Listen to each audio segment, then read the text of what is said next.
to show you how to control the length of the teasers that appear on your blog overview page. So here's a blog overview page. And this story, for example, student reporting internships, the entire story is showing. This one has a summary.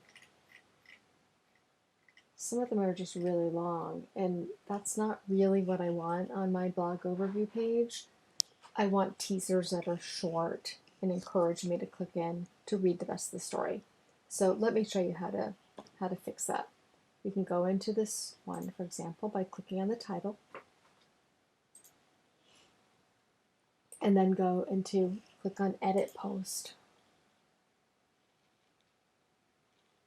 And say, for example, we want our blog teaser to just include that first paragraph.